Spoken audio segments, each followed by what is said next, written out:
pessoal, professor Sérgio Augusto na área para mais uma aula de História, dessa vez para falar sobre a República Velha, com destaque para a República Oligárquica.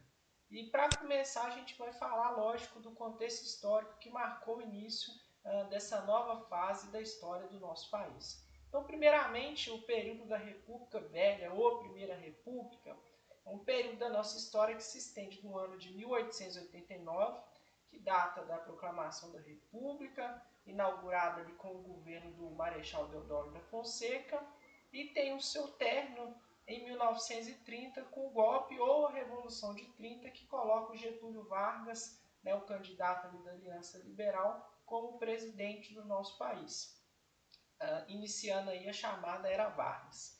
Antes, é importante compreender que alguns fatores que favoreceram a queda da monarquia e o início desse novo momento da nossa história, que é a República. Então, aqui algumas mudanças substanciais que a gente tem que falar nesse momento. A primeiro momento ocorre a mudança da bandeira do nosso país, a gente já falou isso na outra aula. Então, aqui a bandeira do Império. A gente acaba tendo uma bandeira ali que acabou não ficando muito tempo no poder, que é essa aqui, muito semelhante à bandeira americana, e depois a bandeira atual, que é essa que a gente tem aqui hoje. Aqui os dois personagens de transição entre esses dois períodos, os dois chefes do executivo. A gente tem então o Dom Pedro II, chefe do executivo e o nosso rei durante a monarquia, e o Marechal Deodoro da Fonseca, que vai ser o nosso presidente no momento republicano. Os motivos aí que favoreceram a queda da monarquia e o início da república estão ligados a três fatores principais. A gente tem aqui a questão militar, motivada pelas tensões com o exército brasileiro, a falta de reconhecimento ali principalmente. O exército brasileiro ele ganha uma nova nomenclatura ali pós-Guerra do Paraguai, a vitória do Brasil nessa guerra contra o Paraguai. Tem a questão religiosa também, motivada pelas tensões ali com a Igreja Católica, sobretudo alguns assuntos ligados à questão da maçonaria. Então, com a proclamação da República, vai haver aí uma divisão, na verdade, aí a Igreja Católica ela deixa de ser a religião oficial do nosso país, então vai haver um rompimento das relações entre o Estado e a Igreja, culminando com a criação do Estado laico, que a gente vai falar, e já falou também na aula da República da Espada. E também tem uma questão abolicionista, ligada ao fim da escravidão, a elite, então, esse último tripé que sustentava o governo da monarquia aí, é perdido com a abolição da escravatura, onde milhares de alguns senhores latifundiários eles vão perder então o seu bem maior ali, que é a posse sobre os seus escravos. Beleza? Mais adiante a gente vai falar do golpe de Estado, que entrou para a história como a proclamação da República. Então, esse golpe de Estado ele foi deflagrado ali no dia 15 de novembro de 1889, com um golpe aplicado pelos militares sob a liderança do Marechal Deodoro da Fonseca, a de se ressaltar com o apoio da elite civil, tá certo? O Dom Pedro, que se encontrava em Petrópolis, ele recebe então a carta avisando da proclamação da República, o fim do Império, e consequentemente pedindo para que a família real deixe o Brasil, tá certo? Nessa mesma noite, então, a gente tem o fim então, do período imperial e a recém-criada República, República dos Estados Unidos do Brasil, beleza? Mais adiante, os períodos da República. Didaticamente falando, a gente divide aí a República em duas fases, a República da Espada e a República Oligárquica, que é o foco dessa aula, já que a República da Espada a gente já falou.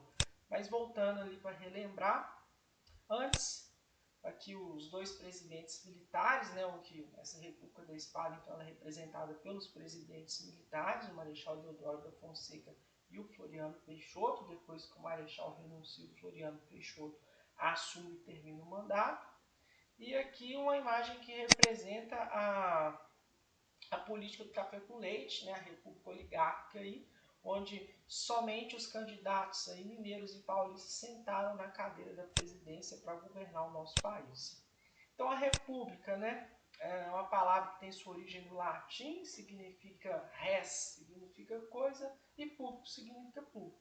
Então, de certa maneira, né, em resumo, o governo republicano é um governo onde a coisa é pública, e esse público aí, um fator principal é a questão do voto, o voto direto para o chefe do executivo. Então, com o fim da monarquia, a gente vai passar a escolher o nosso chefe do executivo, que é o cargo de presidente do Brasil, tá certo?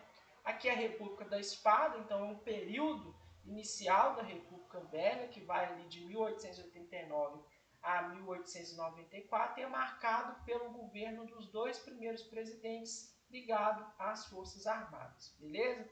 O Marechal Deodoro da Fonseca e o Floriano Peixoto. A República Oligárquica, né, associada aí ao governo dos presidentes civis, tá certo? Na conhecida política do café com leite ali. E o primeiro presidente aí é o Prudente de Moraes.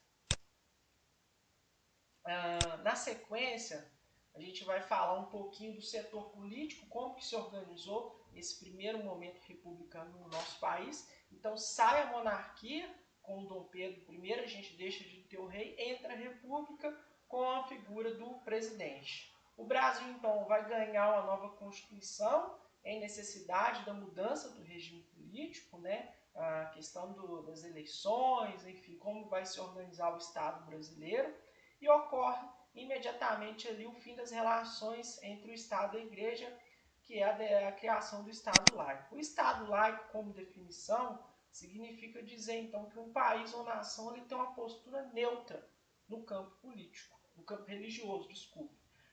Também conhecido como Estado secular, o Estado laico tem como princípio a imparcialidade em assuntos religiosos, não apoiando ou discriminando nenhuma religião. O Estado laico, então, defende a liberdade religiosa a todos os seus cidadãos e não permite a interferência de correntes religiosas em matérias sociopolíticas e culturais. Isso é bastante interessante, que a gente teve recentemente a eleição do presidente, e o candidato a presidente ele tinha um lema de campanha que fazia menção a uma ideologia cristã, ao cristianismo. Né? Uma vez no poder, ele não pode mais fazer menção a esse slogan de campanha, uma vez que o nosso Estado é laico ainda, tá certo? Então, uma vez na condição de presidente, ele não mais pode usar esse slogan aí. Entretanto, a gente vê que é frequente a utilização imprópria desse tipo de dispositivo aí com as massas que o apoiam, tá certo? A nossa Constituição, como que ela foi organizada? Aqui algumas características, tá certo? A forma de governo é a república, o sistema de governo é o presidencialismo, agora a gente tem um presidente e deixa de ter um rei. O regime de governo é o regime democrático e a forma de Estado é o federalismo. O que é esse federalismo? A autonomia, né, que antes eram as províncias, agora são os estados, elas vão ter em relação a algumas criações de leis e políticas internas, desde que essas políticas internas elas não sobreponham a lei maior, que é a Constituição vigente, que é a Constituição de 1891, que, diga-se de passagem, é a nossa primeira Constituição republicana, a segunda Constituição do nosso país. A primeira de 1824, que data do Império, e foi a que até hoje durou mais tempo. A nossa última Constituição é a de 1988. Então, ao longo da nossa história, a gente já teve 7, tá certo?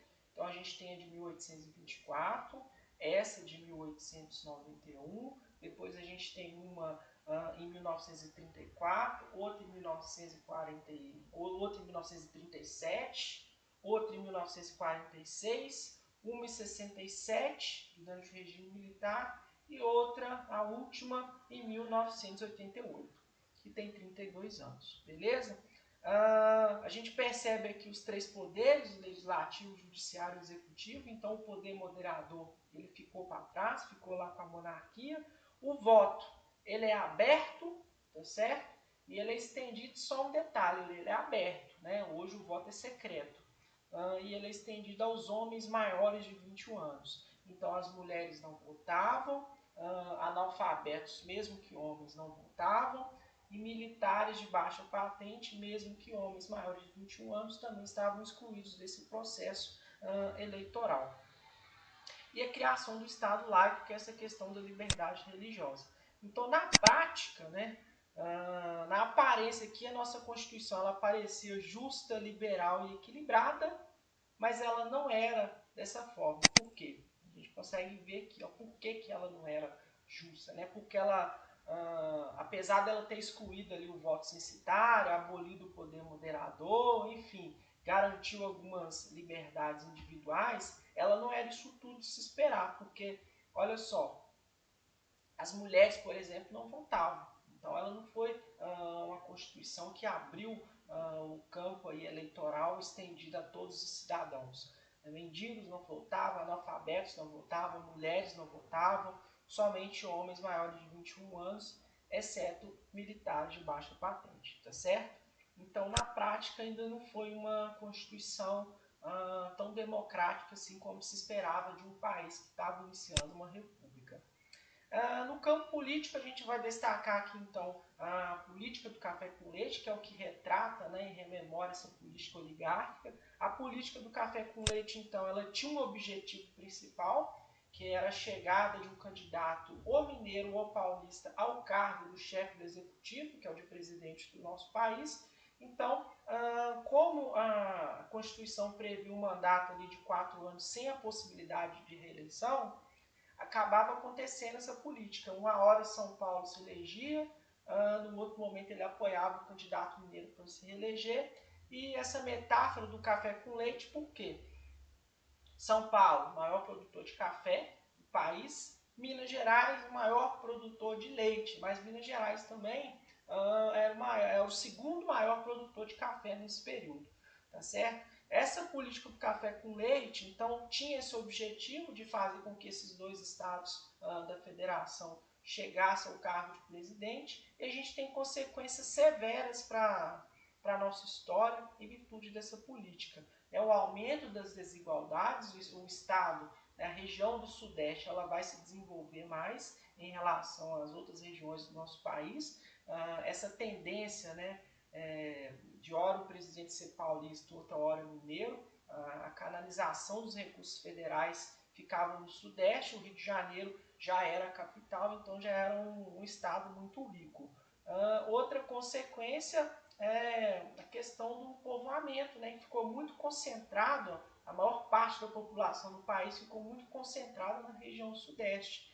Então, quando o JK propõe, por exemplo, a transferência da capital do Rio de Janeiro para Brasília, um dos objetivos dele com essa transferência era propiciar um maior povoamento, então, da região do interior do nosso país, tá certo?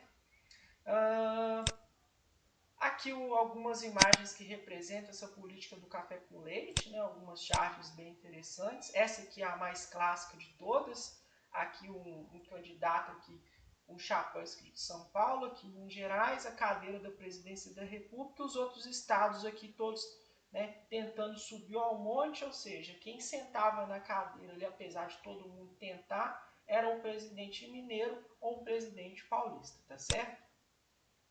Do ponto de vista político, a gente ainda vai falar da política dos governadores, que ela foi mais decisiva durante o governo do presidente Campos Salles, e era uma política que a gente se vê presente até hoje, né? Os governadores ali, eles apoiavam um candidato à presidência, esse candidato à presidência apoiava esses governadores, e o coronelismo que a gente vai ver mais aqui, então, abaixo, né, no caso ali, os vereadores e prefeitos também davam sustentação para esses governadores, que davam sustentação para o presidente. Então era uma política ali pautada na troca de favores, que acaba beneficiando ali que aquele grupo, aquela oligarquia, sempre conseguisse chegar ao poder mediante esse apoio aí que eles faziam um com o outro. No setor cultural, cabe o destaque aqui a questão das revoltas que vão ocorrer no nosso país. Então o Brasil ele vai ser palco de várias revoltas do período republicano. Eu fiz uma tabela aqui destacando aqui as principais delas. Então a gente tem Canudos, Contestado, Cangaço, Vacina, Chibata, enfim. Essas revoltas elas eclodiram durante o período da República, né, e contribuíram aí para contestar a ordem vigente, enfim. É interessante dar uma olhada em cada uma dessas revoltas. Do ponto de vista cultural, a gente tem aqui a Semana de Arte Moderna, que foi muito importante para o nosso país. Ela ocorre lá em São Paulo na década de 1920, especificamente na data de 1922. E o objetivo maior dessa Semana de Arte Moderna era a necessidade, né, de reagir criticamente contra os padrões de invasão cultural estrangeira que despersonificava a cultura nacional, tá certo? Ao mesmo tempo, essa semana ela teve como objetivo então propor a nova interpretação e renovação das artes brasileiras, valorizando a cultura nacional. E aí a gente tem um destaque de vários artistas, e aqui eu estou citando as obras aqui modernistas na época, mais famosas, essa aqui, o Abapuru, do Tarsila da Amaral, muito conhecida aí pelo movimento modernista. Aqui ainda tem uma charge que representa que ela já caiu muito em algumas questões de vestibular. Ela retrata a revolta da vacina, né? A gente consegue perceber aqui o Oswaldo Cruz, o médico sanitarista aí que teve envolvido com essa revolta. E a história dessa revolta é o seguinte: estava ocorrendo um surto de varíola no nosso país, principalmente ali no Rio de Janeiro. Então foi criada uma vacina e essa população ela foi convocada então para ser vacinada. Os meios de comunicação de massa não tinham a abrangência que a gente tem hoje, a população não aderiu ao processo de vacinação, então o governo começou a adotar algumas ações até arbitrárias, que é levando um grupo uma equipe médica às casas das pessoas, acompanhadas aí, das forças armadas aí, para vacinar essa população, que temiam os benefícios dessa vacina, até por desconhecer, a informação não chegava, isso acabou causando um alvoroço muito grande ali, e esse episódio ficou conhecido como a revolta da vacina no Rio de Janeiro. No setor econômico, cabe destaque, principalmente durante esse período aí, no finalzinho dele a gente vai sofrer muito com a crise, mas durante esse período, 3 produtos eles ajudaram a movimentar a economia do nosso país. Basicamente o café é o principal produto, e aí a gente tinha a borracha, né? Durante a Primeira República, entre os anos ali de 1914 e 18, ocorre a Primeira Guerra Mundial, então a borracha ela foi muito utilizada na guerra, e o cacau também foi muito expressivo. Então o café basicamente produzido ali em São Paulo, a borracha no estado do Amazonas e o cacau na Bahia. E esses produtos eles tinham como mercado externo principalmente os Estados Unidos e a Europa. Eles contribuíram muito para o avanço da economia do nosso período. Uma outra medida econômica criada no início da República, em 1906, aí é o Convênio de Taubaté. Tratava-se de um convênio ali firmado ali entre os governadores de São Paulo, Minas Gerais e Rio de Janeiro, com o objetivo de garantir aos cafeicultores, os grandes produtores de café, sempre uma alta do preço do café, né? Sempre um maior preço do café no mercado, para estimular sempre a produção desse produto, tá certo? Foi uma medida que deu bastante certo e alavancou muito a nossa economia. Esse período, então, ele vai ter o fim, igual eu já falei, em 1930, né? Quando ocorre ali o fim da política do café com leite. Então, São Paulo ele vai trair Minas Gerais, né? Ao invés de indicar, né, um candidato ali mineiro, apoiar um candidato mineiro nas eleições, os paulistas vão indicar um outro candidato paulista. Então, quem estava em exercício era o Washington Luiz, e os paulistas indicam o Júlio Prestes, também paulista. Minas Gerais, então, se rebela contra São Paulo e junta-se com outros 2 estados, né, formando então a Aliança Liberal. A Aliança Liberal é um partido político que surge a partir da ligação dos estados da Paraíba e do Rio Grande do Sul, e eles lançam a candidatura de Getúlio Vargas. Getúlio Vargas ele vai concorrer a essas eleições com o Júlio Prestes. O Júlio Prestes vai acabar vencendo as eleições. Entretanto, em meio à apuração dessas eleições, o candidato João Pessoa, que é o vice na chapa do Vargas, ele vai acabar sendo assassinado. Então isso serviu de estopim para que fosse deflagrado um golpe de Estado que entrou para a história como Revolução de 30 ou golpe de 30. Então, temendo ali uma guerra civil ali, as Forças Armadas então tiram Washington Luiz do poder, tá certo? E aí impossam Getúlio Vargas como presidente do nosso país, mesmo Júlio Prestes vencendo as eleições. E esse tipo de manobra política se encaixa no golpe de Estado porque desrespeita totalmente o que as eleições, o que as urnas confirmaram que foi a vitória lá do Júlio Prestes. Com a posse do Getúlio Vargas, com o apoio dos militares, a gente tem o início de uma nova fase da nossa história, que é a Era Vargas. Mas isso aí já é tema para uma outra aula de história. Beleza? Um grande abraço para vocês e até a próxima aula. Tchau!